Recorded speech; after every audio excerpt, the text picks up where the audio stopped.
Laurie Huston's News for the Heart is dedicated to helping you give a voice to your own soul. Our hearts have the power to free us from pain and the struggles that keep us from awakening to our true essence. Join Laurie now as we delve into our heart and soul to find the path that will open us to the possibilities and lead us to the life we love to live. And good afternoon. This is News for the Heart. And it is the second Tuesday of the month, which means I have my awesome co-host, Tracy McBurney, with me. Well, we've been chatting because we didn't know exactly what we were going to start with, but we came up with the possible beginning, which is something that I guess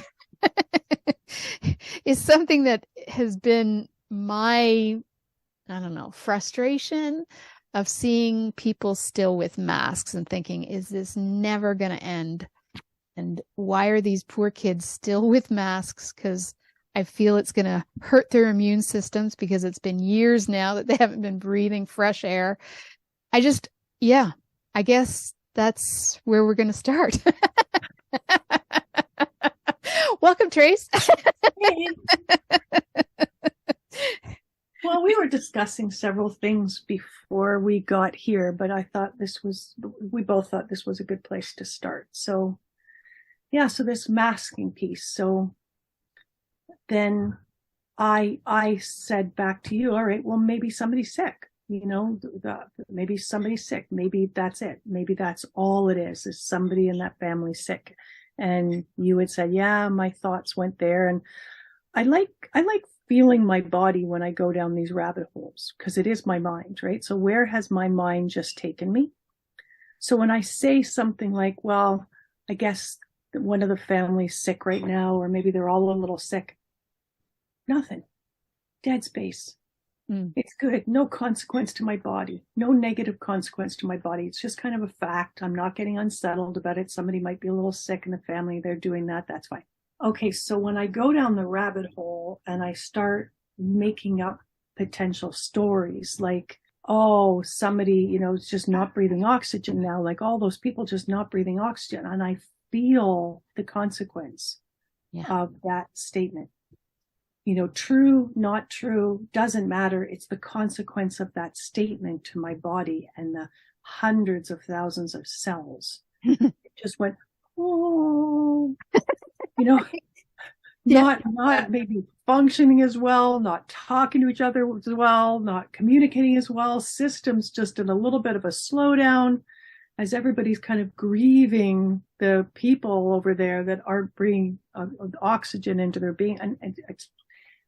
So I'm being very mindful of the stories that I tell myself and what that feels like in my body. Because really, at the end of the day, I don't know what the truth is. I don't know what the truth is of those people. I don't know if somebody's sick, not sick. I don't know. I don't even know. Maybe they've got this incredible mask over there that's got little oxygen particles in it and they're breathing more oxygen than I am in that mask. I don't know. I don't know. And really it's like, so I'm being more mindful about what I'm saying to myself and the consequences of whatever I'm saying to myself in my body. Right. So as I really wish to practice kindness and compassion, caring and love, I'm now being kinder to me. I'm now literally being kinder to me. I'm really going, do I really know that? Do I really know that for a fact? What have I just done to my own body? Do I need to go down that rabbit hole? Is that beneficial for me to go down that rabbit hole? Right. I just landed myself in a whole bunch of fear. I just found a whole bunch of fearful things to say to myself about the fact that person's still wearing a mask. And none of it's good, and all of it's fear. Right. All of it's fear and all of it's judgment. Because of how you feel and the fact that you felt that lower energy as you were thinking about it. Right. And Dr. Joe Dispenza reminds us, so he didn't invent this. He just did a beautiful job of making it simplistic. Every thought that we have has a feeling that comes right after. And then there's another thought that generates from the feeling that we just had. And then another feeling And then another thought. So like we are thought feeling beings until we stop thinking. And then we stop feeling and we get into just kind of this still place where I'm choosing not to have a thought and maybe not to have a feeling that cascades from that thought, and just choosing to be still. Just choosing to be still. So play with me for a second. So you watch, because you've got a family in mind. You've got somebody in mind when you went to that story. So, right? So if you go back to that story and you're seeing that child, and I think it was the child that you saw with the mask that disturbed you most. Yep, just because it was so young. Right.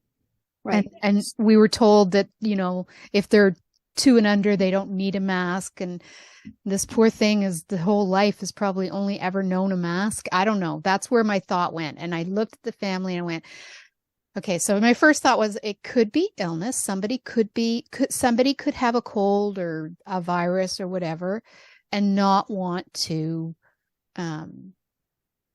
give it to anybody else. But then I look at this poor child. So hang tight. What's the feeling from that thought? Just that thought. What's the feeling? Yeah, there's no. It's just kind of calm. Kind of, yeah. It doesn't. Yeah, it doesn't. Right. Right. So then go to the next. So from that calm place, go to the next thought.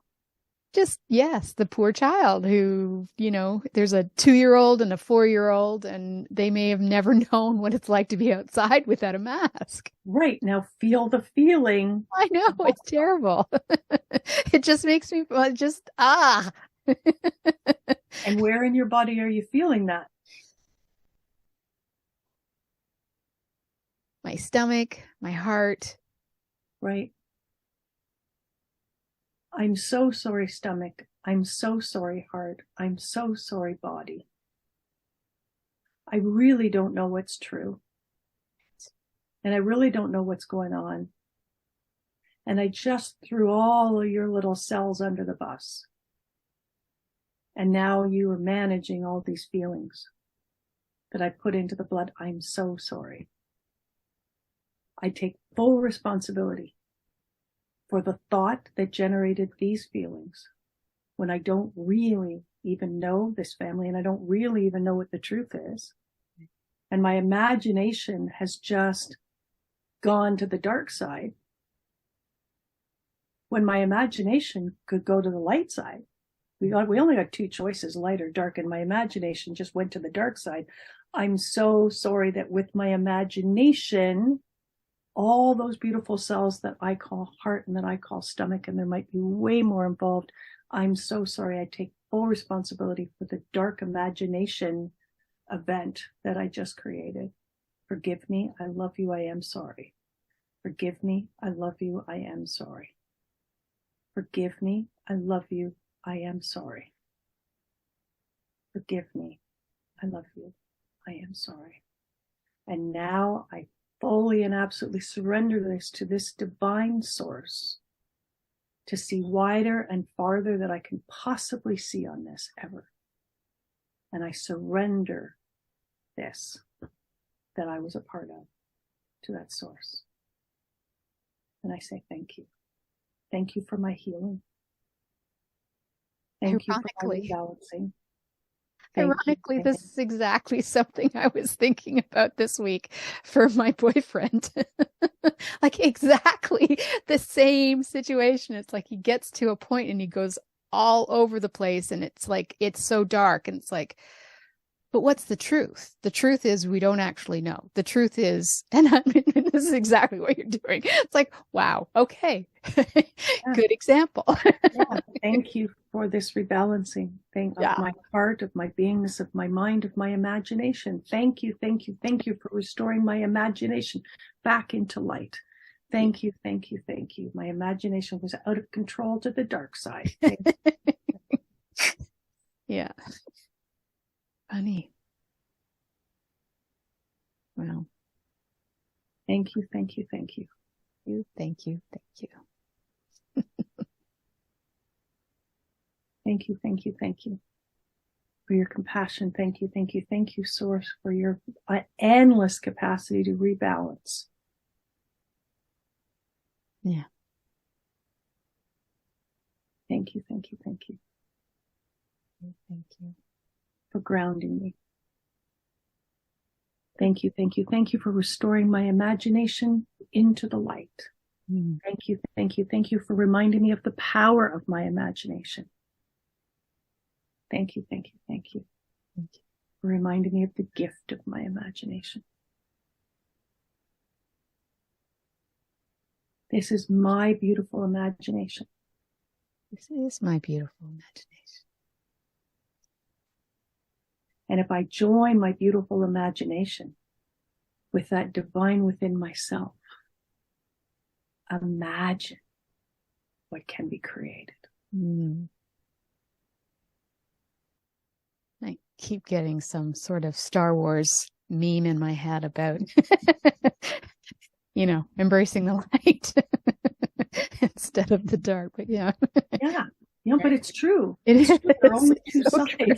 There's only two sides. Well, actually, there's three. There's neutral. There's something right in the middle. But really, it's like, are you operating from the darkness or are you operating from the light? Right. And Albert Einstein had some interesting things to say about that about 100 years ago. He was so angry at the education system at that time because they were not teaching children about the power of their imagination and not teaching children about that higher self. He didn't call it a higher self, but that higher intelligence within them.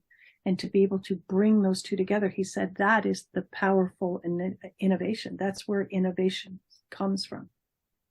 That's where we want it to come from. Yeah. So if you think about it for a second, we just stay in, I didn't know we were going here, but if we stay here for a second, just with this concept of imagination, what if that's all this is? People, great reset people, we call the elites, whatever this is, sitting in a room, really just, first of all, fundamentally concerned about what's going on in this planet. Like, let's say fundamentally concerned about what's going on in this planet. How can we make this turn? How can we take charge of this turning? How can we do what's right, even if it's only going to be a few people left at the end of all of this? Like, how can we just do something that's right? And how are we going to get this done? And how are we going to do this? And then these groups of people and their negative imaginings, recognizing change is so difficult for the human. Human doesn't change so easily. But what can change the human is fear. So what can we imagine that is so fearful that we'll be able to move these people through just those imaginings? Like, maybe we never have to do most of this stuff. We just imagine it, scare the bejesus out of them through our imaginings.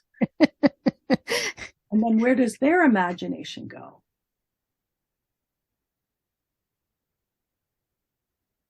And then where's the truth? So I'm like, well, I don't think I'm interested in being manipulated by the dark imaginings of somebody else, a group or another person. Right. I don't think that sounds fun. I don't. So I just think it's very interesting. As we have imagined from a darker place, then we're responding to the imaginings potentially of others from that darker place. And now we've got, really, at the end of the day, imagination out of control.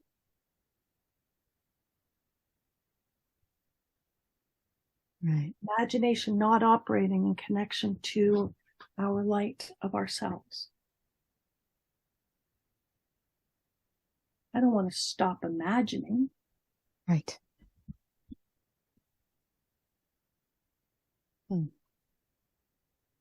But if my imagination is consistently being hijacked into the dark side, then how am I imagining that better future? How am I imagining what it is that I really want for myself? Right. And if I've taken that off the table, because what's the point of imagining anything? Because none of that stuff's going to happen, because everything's so controlled and blah, blah, blah, blah. So what's the point of imagining? And then, oh boy, is imagination being hijacked into the darkness.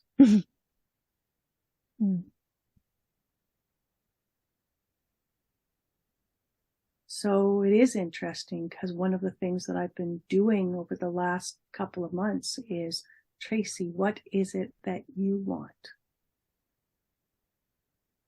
What is it that you deeply want for yourself?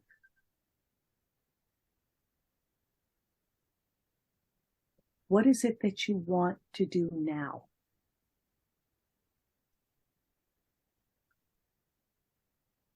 You're not teaching classes right now at IHN or for anybody else. Do you want to continue to teach? Do you want to teach online?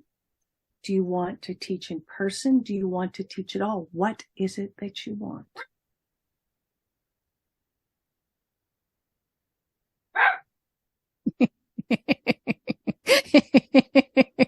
Dog saying, I want in. Time to figure that out later. I want in.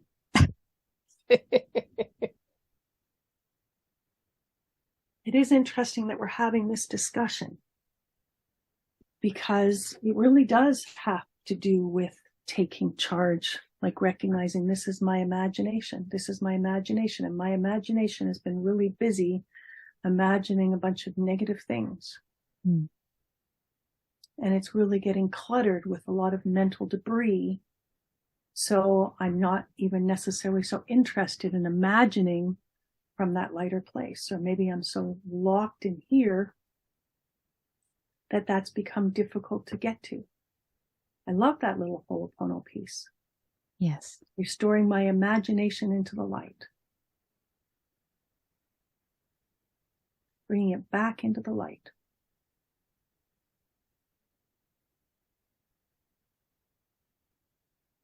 Bringing it back and connecting it to the light of my own heart, to the light of my own soul, to the light of my own spirit. And I think they say that hopelessness, the feelings of hopelessness and powerlessness, these are more toxic feelings to immunity than fear.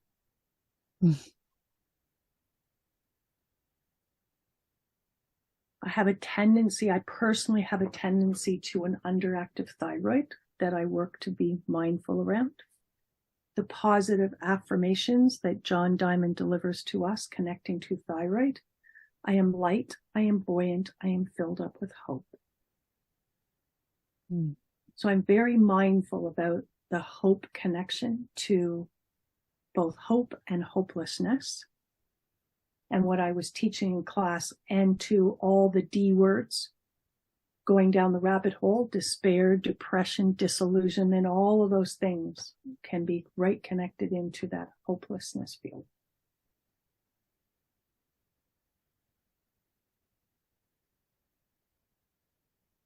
Yeah, I don't want to imagine from the dark place with a whole group of people who are imagining from the dark place. Right. I need a reset. I need a reset of that imagination. Well, it is Mercury retrograde for another few days, so maybe that's why. Isn't that what you said? It's about resetting? Yeah, interesting. Yeah, interesting. Now, I'd forgotten that Mercury retrograde was hanging out for the last little while, because one of the things that can do is bring up old childhood things. Yes. And I haven't seen any of that show up this month that I can put my finger on. But yeah, definitely resetting this. I didn't know we would be talking about imagination. I feel like that's exactly what we're supposed to be talking about. Mm-hmm. And bringing that back into our being in charge of it. Us, the greater us in charge of it, which is my divine imagination. Administered to by my divine self. Exactly what Einstein was talking about. My divine intelligence coming into alignment with my imagination. Now what do I want to invent? Now what do I want to create from that place?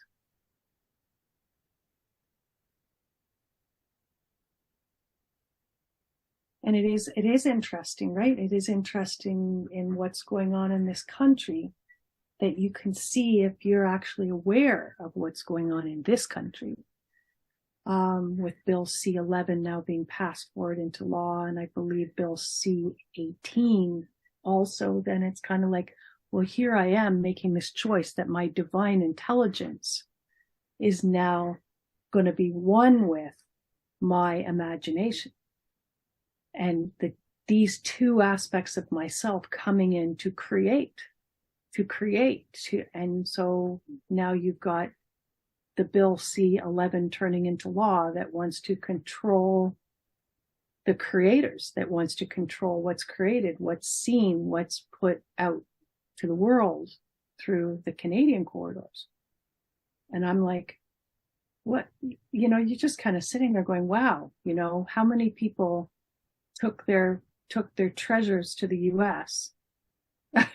And you're kind of like, okay, that's too bad that you really want to lock down the creative potential of the Canadian people. But this is my divine intelligence. There is no locking down. The only thing that's locked down my divine intelligence coming into alignment with my imagination has been me. And I'm not doing that anymore.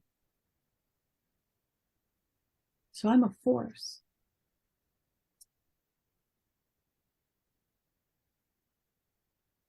And just kind of feel that. It's a beautiful energy, just kind of feel that. A force not to be controlled.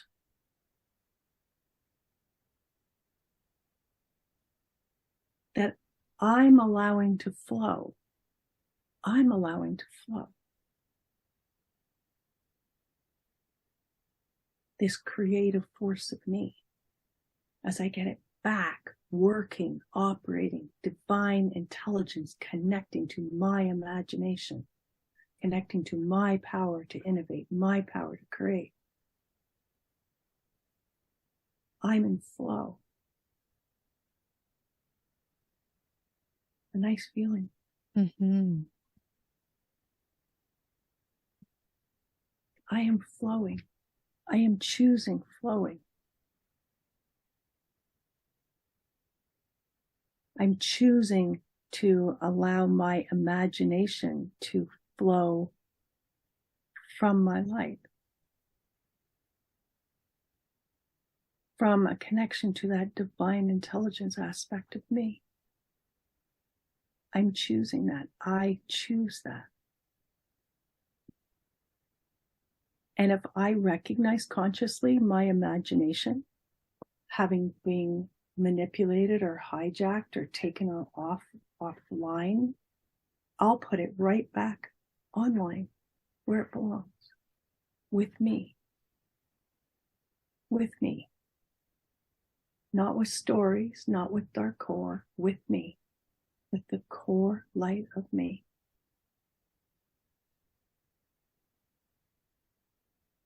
And I'll do that again and again and again and again and again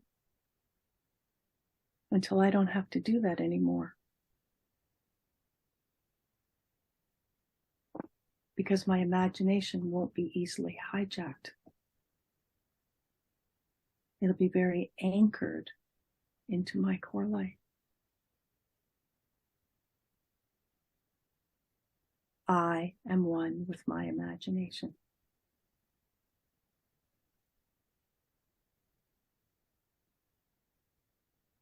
my divine self is one with my imagination.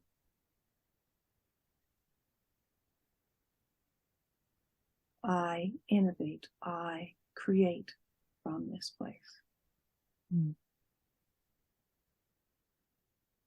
And if you find, or I find from that place, that what I want to create is stories, then there'll be stories that will have illustrations that will make an amazing children's book.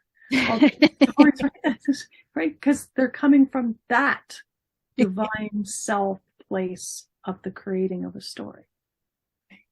That will have beautiful illustrations, that will have, right? Because I'm allowing for that.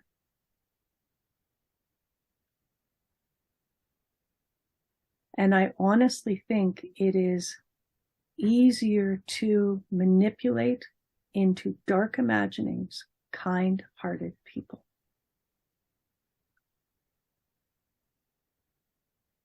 Kind-hearted, generous people. I think it's easier to take them offside. Because you don't want that child not to be breathing oxygen. You don't want that child to, right? You don't want that for that child. Mm-hmm.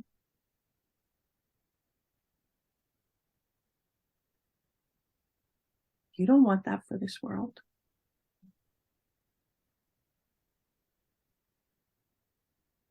You want that child to grow up happy and strong and be able to see his own smile and people being able to see his smile. And you want all of that for him. Mm-hmm.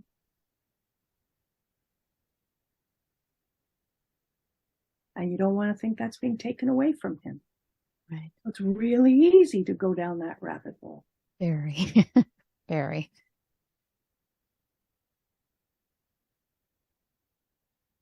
And I think that we have a mass amount on this planet of kind-hearted, generous individuals that I'm going to call humans,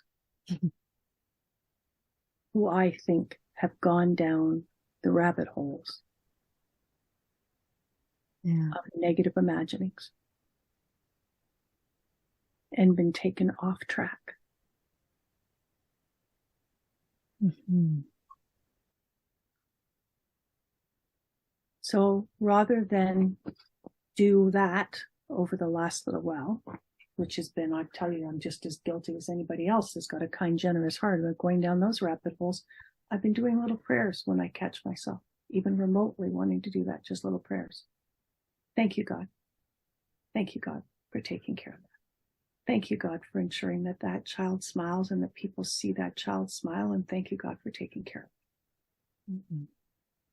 I like that. I leave that in your capable hands. I'm staying here. Right. Feels much better than the negative imaginations. Yeah. Thank you, angels. Thank you, angels, for taking care of that. Thank you for taking care of them.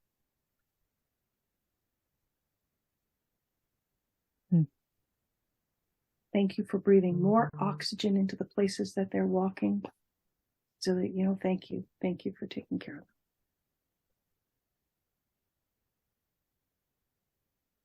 And thank you for taking care of me.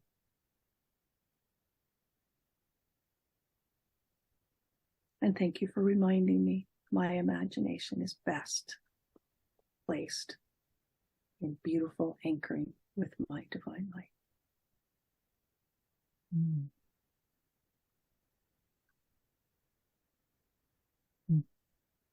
And helping me to not make up stories that are harmful to my body. Right. And compromising to my heart and my gut and my digestive system. And thank you, thank you, thank you.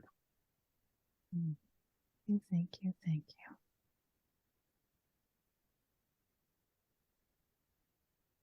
Feels nice, right?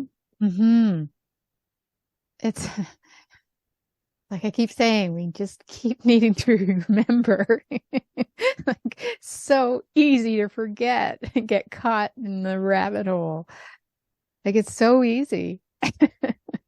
Well, sometimes, Bruce Lipton talked about this time currently in our history. He talked about it like the caterpillar. They got really, really greedy, eating all the leaves, and then comes in to make the cocoon. And now the caterpillar is in this cocoon and dissolving away and dissolving away and dissolving away and basically just dissolving.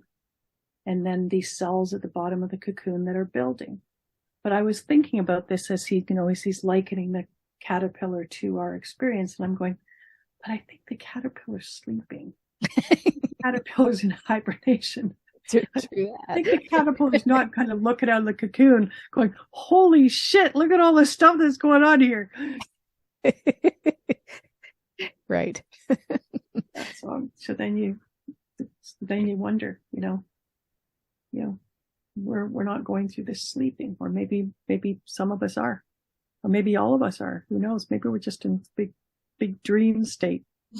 It's yeah. You're gonna bring the Matrix up while we're stuck to some. But it was interesting. I thought about it. I thought, I think the caterpillar's just sleeping as it's dissolving. And transforming, yes. Maybe it just took some giant, it's a giant elixir that's just going into the bloodstream that's just sedating it to the point where it doesn't wake up as it's dissolving. Whatever it was. Especially when it's a completely different form that it wakes up in. I mean, it goes to sleep as a caterpillar, wakes up as a butterfly. I mean, wait a minute. How did I do that? What happened? I got wings. I don't know how to use these.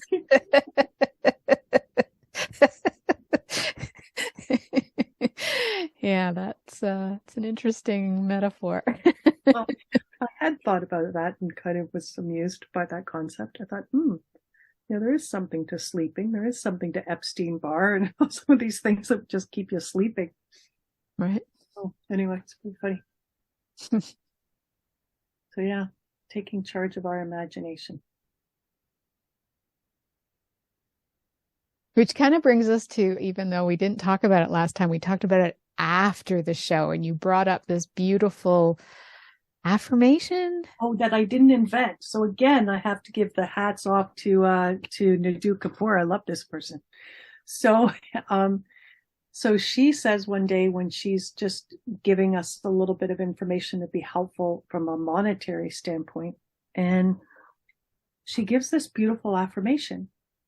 $100,000 or more, like I added or more, $100,000 or more coming from this universe to me. Why not? $100,000 coming to me? Why not? $100,000, like hands out, $100,000 from this universe coming to me or more? Why not? Like it's going out to somebody. Right. Like, all of it, right? Why not? Right. And I loved it. Like, just feel the energy of that. Like all the cells are just like, yes, yes. No strings, no nothing. It's just coming. It's just falling. It's just there. Like just here for you, like here. Yeah. It was just lovely, lovely energy. But then everybody tries to control it, right? Well, it has to come through this place and this way. Well, she says, just get out of your way, because that $100,000 or more, it's coming in many forms. Right. Like what you're doing, I don't know how she put it, but what you're doing is you're just putting yourself in alignment with that stream of financial abundance. Like it's just like, so it's just coming. So you've just opened the doors and said, okay, here, doors open to give me money, doors open to deliver me money, doors open. So she says, don't expect $100,000 just to come from what, but your doors are open. You're leaving your doors open for money just to flow to you. Right. So it flows to you in somebody's paying a debt. It flows to you in all these ways. Like people think of you. I'll give you an example in the sense that, and I wondered if this had something to do with this. So now my mother's a kind, generous person anyway, but I still think this might have had something to do with it. So I'm in a conversation with the bank. The bank was calling me because my husband was out of town. And I had put out to the universe several years back when we were doing our variable mortgage and doing that with the bank. And I put out to the universe, look, if this is ever not a good idea to still be with a variable mortgage, and I need to have my eyeballs on this to really make a different choice, You take care of it, universe. You take care of it, guides. You make sure I don't miss the news feed. Because I don't pay attention to financial stuff really. And so you just make sure that, I hear it on the radio, I see it in newspaper, I have a conversation with somebody because if this is a good thing for us to do to change this, then help us to know that. And I left it. So then I'm listening to a news report on the radio, which I don't listen to news on the radio much at all, but there it was. And there's this guy talking about this time in our history. And he said, it's kind of unprecedented. Last time it happened was 22 years ago, where the fixed rate mortgage rate is sometimes for people less than their variable rate. And he says, and the banks aren't going to tell you about it. Your mortgage company isn't necessarily going to tell you about it. So you need to get on the phone and call them to find out what's the reality for you. And I thought about it, and I went and I said to my husband, I'm going to make a call.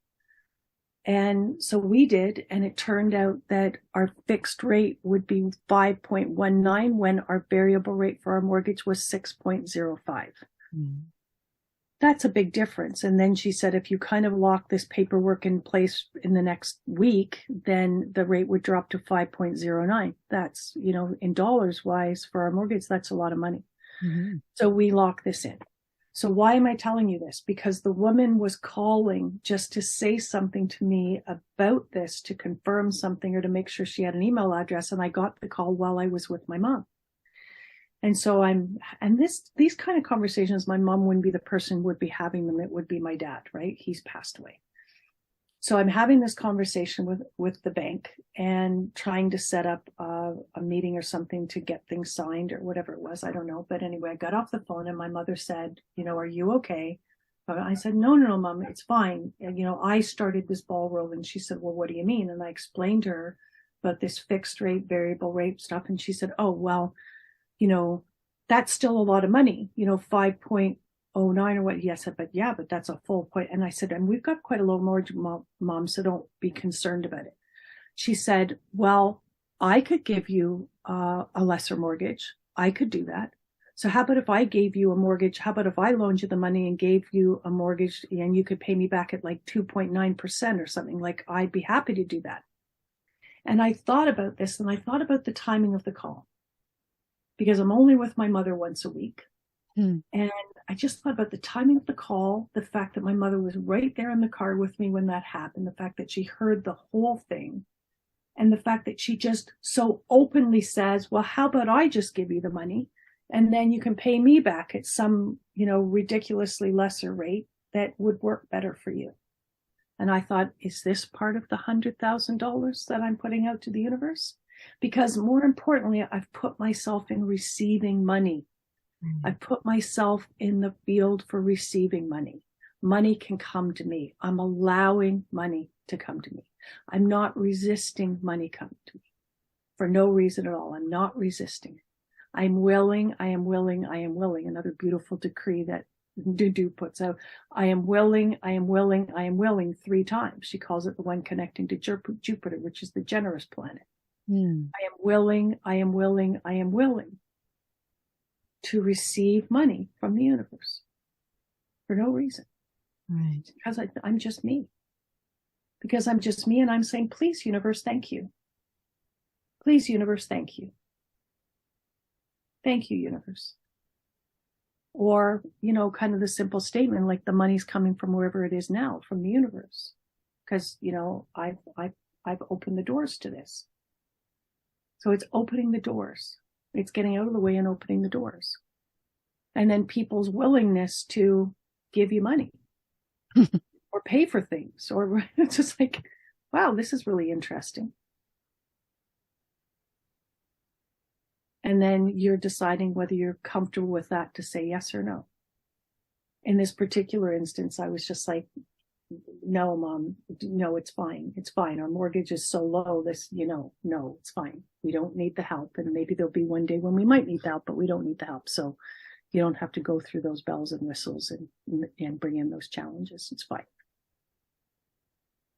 $100,000 or $100,000 coming from this universe or more to me. Thank you. Why not? Why not? Thank you. Why not? Why not? I say yes to that. I say yes to that. I say yes. And every time I do it, I feel this beautiful feeling. This beautiful feeling, this is complete opposite feeling to my dark imagination taking hold of a story. It's the complete opposite feeling. All those cells in heart and gut that were pulled into the negative are just all just kind of going, oh yes, do this again, do this again, do this again. This feels so good. Everything flowing, everything open, everything connecting. It's true. Yeah, so it's good. It's good. Just open to receiving. Open to receiving and allowing for that. Yeah, so it's good. And then play with your positive imagination. Yeah. Which is kind of interesting in its own right. Like it really is, just to sit with well, what is it that I want? What is it that I want? And recognizing, desires then come with commitments. Sometimes, like I desire to have a dog. Well, that's an 18 years experience of a commitment to have a dog. Sure. Right. So it's like, or more, or just a little bit, so what is it that I want? Do I want to teach a class? Do I want the commitment to that? Is there a way to teach a class where there is no commitment? Is there a way to teach a class that you teach a class really well, but there is no commitment? Teach a class and leave. Right. And I think it's interesting because one of the things I do want to do is travel. So I'm very mindful of this thing called commitment and what I want to be bound to or feel committed to.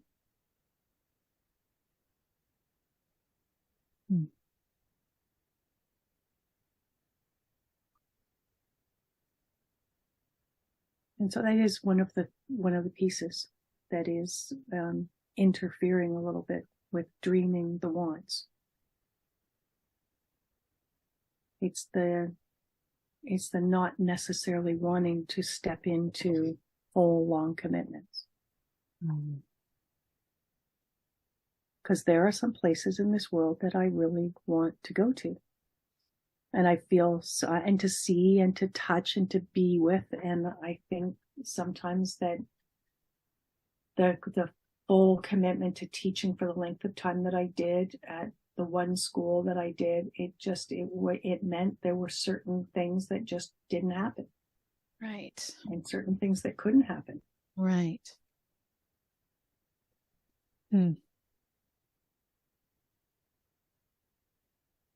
so is there a way to continue to teach, and I think these are the things that I'm sitting with because I want to do something well. I don't just want to do something. I want to do it well, whatever it is. I want to do it respectfully. I want to do it integrally. And I think that's kind of, it's gelling. So it's not this, dream the dream.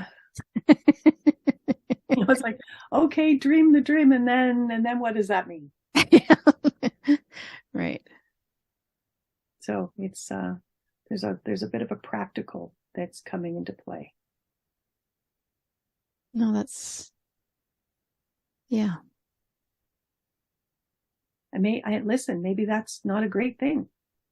Like maybe just dreaming needs to be freer than it is. But yeah. I think one of the biggest problems that we have though is that a lot of people don't know what we want. Like we go through the pieces. We do things that we enjoy.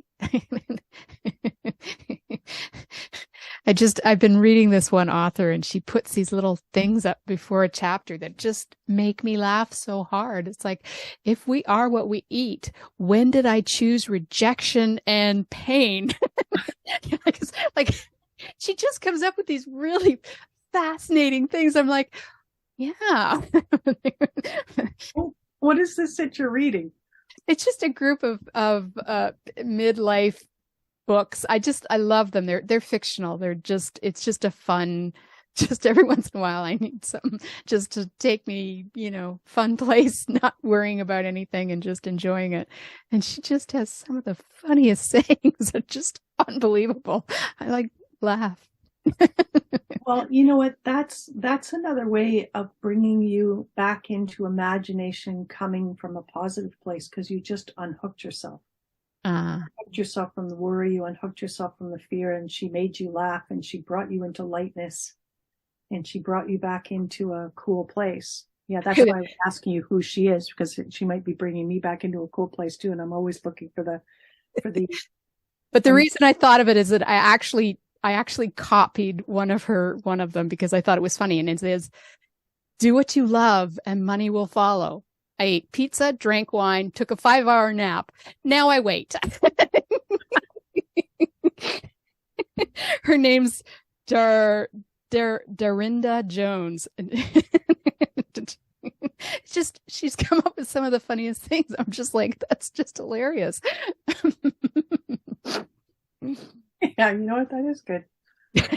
I like it. Yeah, I think I'd like a little bit of her in my life. Yeah. Yeah. Oh my goodness, that's pretty funny. Yeah. Yeah. Okay, now she's got a series of books, or she does. I mean, this particular one is she doesn't do. I'm on Kindle Unlimited because I like to read. I like to read a lot. So, she actually has just one series, which is the midlife one. But there's going to be like 10. She's only written 4. But yeah, she's just. It's an interesting story about just women who, are in their midlife and things are changing and all the changes that are coming about. But I mean, there's a paranormal twist to it and witches and stuff. And it's just fun. Yeah, I like it. I like it. Well, okay. One of the things that I was clear about that I want to have more fun. Right. I want to have more fun, and I want to be more fun. Right? Not just to have more fun, but to be more fun. In other words, just recognizing I've gotten too serious. Life's gotten too serious, and I've gotten too serious. So it's one of the reasons I like coming on this show, because I love listening to you laugh. It's like, oh, listening to you laugh, that just puts me in a better place. I don't laugh enough. I'm just, so having more fun, letting go more, letting God take care of some of this, surrendering this to something greater than I'm going to ever come up with. And it's interesting. Yeah. Yeah. Wanting more fun in my life, which partially is travel. Right. And then of course you get on the plane when you can get on the plane, when you're allowed to get on the plane and you can get on the plane, then you recognize, wow, it's just not as fun as it was when you were a kid. Right. Just not as fun. Everything just costs more money, and everything's just added up, and it's like there isn't those beautiful trays of food that you can just wait. It's just like, wow, this just is not the fun that it was when I was a kid. So where is the fun going to be in the travel when you get off the plane? Right. So that's part of the traveling.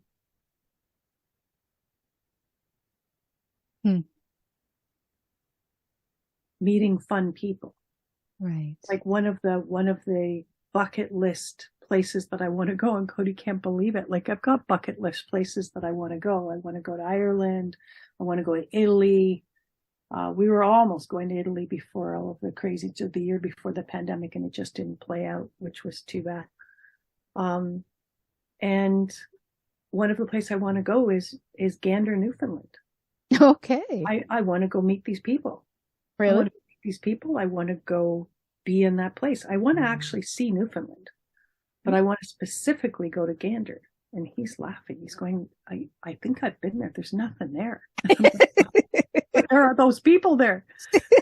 There are those people there, and I want to go meet them. They seem like fun people, fun down to earth people. So yeah. Huh. Yeah. Yeah, and he laughs. So, yeah, more fun. More fun. Yeah, that's a definite one for me too. Yeah, more fun. More fun. More fun. More fun. Why not? Why not? More fun. More fun. More fun. $100,000 coming to me and more fun. Why not? Why not? Why not? Put Yeah. those two together. Why not? It's that wording. I don't know what it is, but it's like, why not? But it's like, it's like freeze something out. It's like, why not? I know. Why not? Why not? I know. It's lovely. Yeah. More fun. Why not? Yeah. Yeah. Good for you. Yeah. You created a decree all on your own. More fun. More fun. More laughter. Why not? Why not? So that's a decree, is it? Yeah. Okay. Well, I think, from what I can ascertain, decrees are positive statements. They're not necessarily sentences. Okay. They're not necessarily English sentences, but they're very specific. When I was working with Leafs, when I was working with their games, Leafs win. Leafs win the series. Not Leafs are going to win the series. Leafs win the series. Just that's the fact. Leafs win the series. Leafs win this series. Leafs win. Unfortunately, she didn't say Leafs win the Stanley Cup, but I didn't get there so far. But I was having a lot of fun with uncomplicate. Right. Uncomplicate. It was very fun to watch those couple of games that I was watching in the first series and watch the elevation of play for everybody. It was just, it wasn't just the Leafs. It was everybody. It was like it was contagious energy on the ice. Yeah, it was very fun. So yeah, I think that's what a decree is. They're not sentences. They're just factual. It's just kind of like you're just speaking to the universe. This is the way it is. Like just this is what is wanted. All right. Yeah, and she, like, thank you, pain. Another decree. Thank you, pain. Thank you. You're literally recognizing this pain has value. Just, this pain is going to create different choices. This pain is going to create different. Thank you, pain. Not thank you to the pain. Thank you, pain.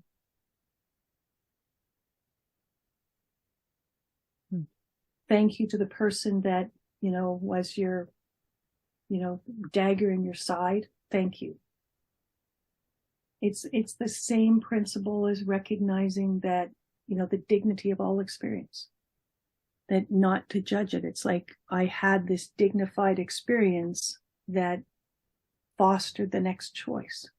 And it fostered the next choice that landed me in a pit of negativity. And the dignity of that pit of negativity. Until it was so negative, I chose to make a different choice. I chose to call this person. I chose to take that antidepressant. I chose, right? And so it's just the dignity of all experiences in my dignified life as they all fostered choices and new ways of seeing and new experience. So yeah, so it was interesting to hear her speak about just that word, thank you. Thank you to the things that we might have judged. Because they took us places. They opened up doors. They insisted we look at something. $100,000 coming to me. Why not? Why not? Why not? More fun in my life? Why not? More laughter in my life? Why the frick not? Yeah. Yeah.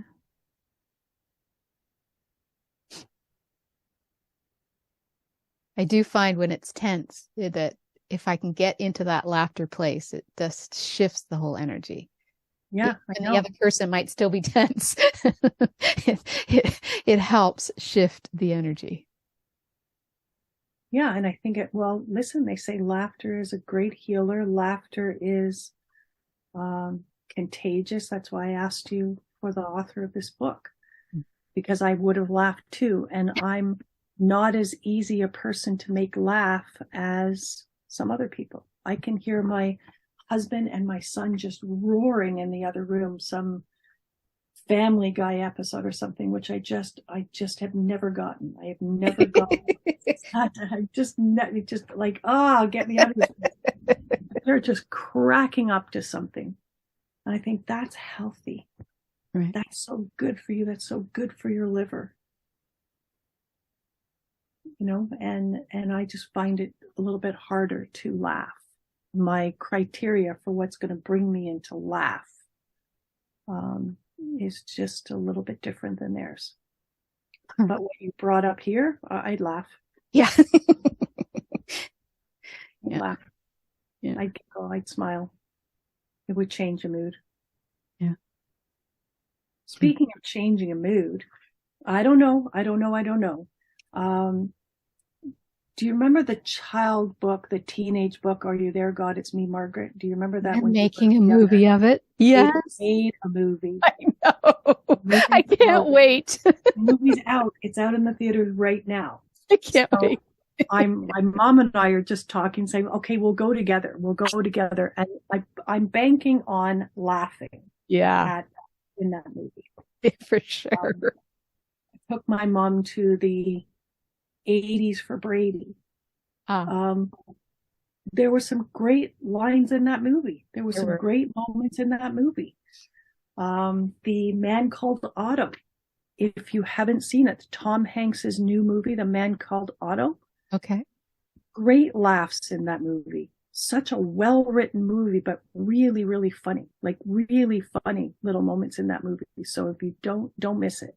Okay. I think it's still in the theater somewhere, or you can get it on somewhere. It's worth spending the money if you have to pay, because it's good for more than a few laughs.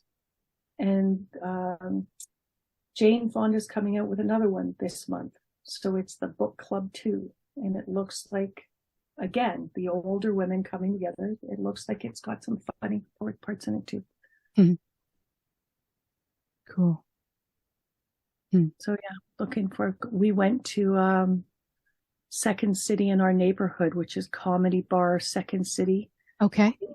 And for exactly that, let's go for a laugh. Like that particular night, there wasn't as much of a laughter moments. It kind of was the Family Guy. I think Cody found his way, but I was like, okay, this isn't quite doing it for me. We decided that we were going to go to the new Second City location, which is down closer to Lakeshore. So they've changed that location, and we just saw it. So we've now decided we're going to find our way. We're going to find our way there for a laugh or two or 10. Nice. And, I think it's important. I do too. I think it's important, and I think it does do that unlocking, that imagination piece from veering to the left, the right, the veering off to the side. Off to the side. So anyway. All right. Well, this has been a fun show. It's been an interesting show. Yeah. It's been an interesting show. I didn't know where we were going to go with this, but I like where it landed. So yeah, me too. Thanking the guides for the help. Mm-hmm. All right.